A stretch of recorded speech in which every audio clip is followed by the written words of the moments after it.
Relations, a think tank, this is our first time both at MacDill and on the road together. Several in the cohort have a policy background, some as appointees in the Bush or Clinton administrations, but most now work in the private sector in New York and Washington. 2 participants are American expats traveling long distances, one from Beijing, the head of Intel's China operations, and another from Dubai, an infrastructure financier. I am the one academic, traveling from Columbia University to undertake research on 9/11 coalition warfare. 2 participants are also military veterans, one from Naval Special Warfare, the other an Army reservist, and both know their way around the base. We are in luck with our trip leader, a U.S. Marine helicopter pilot who goes by the nickname Bones. Ramrod straight with a buzz cut, he takes personal responsibility for the itinerary, minute by minute. Immediately prior to being awarded a fellowship year at the Council, a sabbatical billet bestowed on a rising military star, he was posted to MacDill for 3 years, working in SOCOM's Future Operations Division. For now, though, we are early for our SOCOM meetings. Sitting shotgun, Bones asks if we would like to drive around MacDill before our opening briefing. Yep. A quick response from a guy in the second row. The road widens after the red gate, and Tampa's Interbay Peninsula stretches out before us. Black mangroves rim its edge. Tidal mudflats layer its coast, and in the distance, the city's high-rises form a faint wash of blues and whites. As we inch forward, well below the base's posted speed limit of 25 miles per hour, we see a striking outdoor exhibit to our right.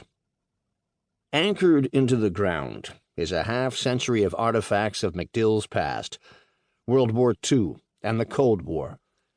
Dignified cabbage palms surround the tactical parts that once fit into America's military theories of containment, deterrence, and mutually assured destruction.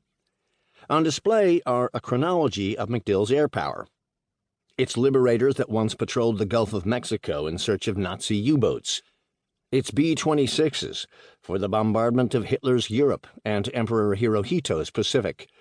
Its KB-50 Superfortress, a post-World War II design for the delivery of nuclear bombs.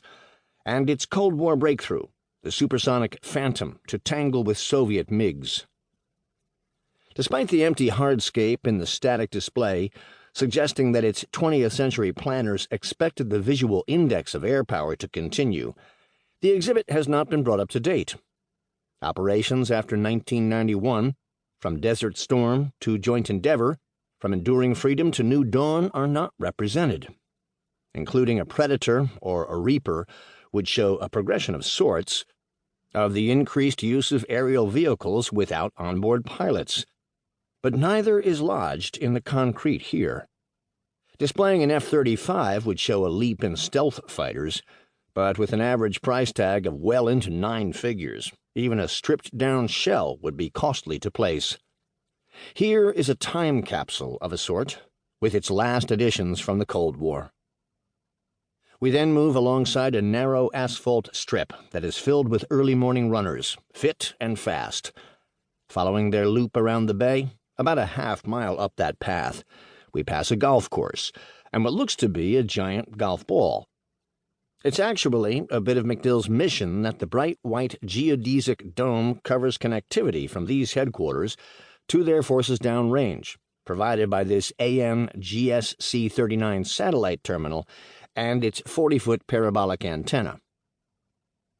Completing the curve here are MacDill's first buildings, notably its arched steel hangars for a national air defense system initiated in the 1930s, and a 10,000-foot runway built in the 40s for its long-range atomic bombers, then reinforced in the 60s for its tactical fighter wings. We stop briefly at the base's air traffic control tower, a 10-story structure that today watches over mostly empty runways.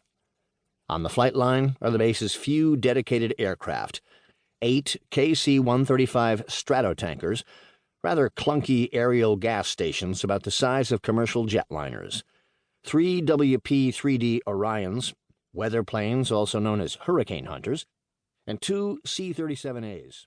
The military